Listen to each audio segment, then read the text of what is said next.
দেখেন এটা হচ্ছে আমাদের যে কাটিং মেশিনের কথা বলছি, বাবা যেভাবে কাটিংটা করে আজকে আপনাদেরকে ওইটা দেখাবো। আচ্ছা, এই যে এটা হচ্ছে আমাদের কাটিং মেশিন। এটা দিয়ে হচ্ছে সোল কাটিং হবে, এই তো? জি, সোল ফাইবার দুইটাই কাটিং হবে।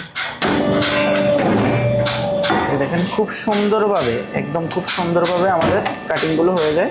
ওকে, একদম নিখুঁতভাবে কাটিং করার জন্য এই মেশিনগুলো আপনার অবশ্যই প্রয়োজন। আচ্ছা, এগুলা দিয়ে দৈনিক কত কাটা যাবে? এগুলো দিয়ে আপনি প্রতি সেকেন্ডে এক জোড়া জুতা কাটতে পারবেন। তার মানে ঘন্টায় 60 জোড়া? ঘন্টায় 60 জোড়া। আপনি প্রতিদিন সর্বনিম্ন অন্তত 40 থেকে 50 ডজন আপনি। ভাই এখানে হচ্ছে আমাদের যে হাইড্রোলিক এবং ম্যানুয়াল মেশিনগুলো তৈরি হয়, এখানে আমাদের এই কারখানায়, আমাদের নিজস্ব কারখানায় এই মেশিনগুলো তৈরি হয়। যেমন আপনার এই যে একটা বডি, এখানে ভিতরে আরো মেশিন আছে, মেশিন রেডি হইতেছে, ঠিক আছে? এগুলো আজকে ডেলিভারি হবে, একটা রংপুর, একটা ময়মনসিংহ।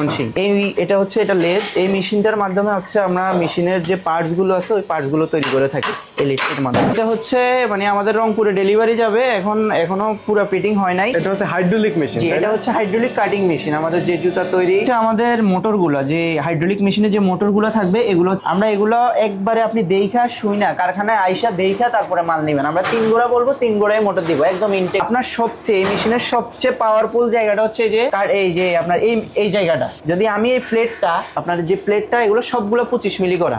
এই যে এগুলো হচ্ছে আমাদের ম্যানুয়াল মেশিনগুলো, ইন্ডিয়ান ক্যাটাগরি তৈরি। এই মেশিনগুলো আপনি নিতে পারবেন। যেহেতু আপনি প্রথম নতুন উদ্যোক্তা হিসেবে আপনার যদি বাজেট কম থাকে, একদম সর্বনিম্ন বাজেট থাকে, তাহলে আপনি এই মেশিন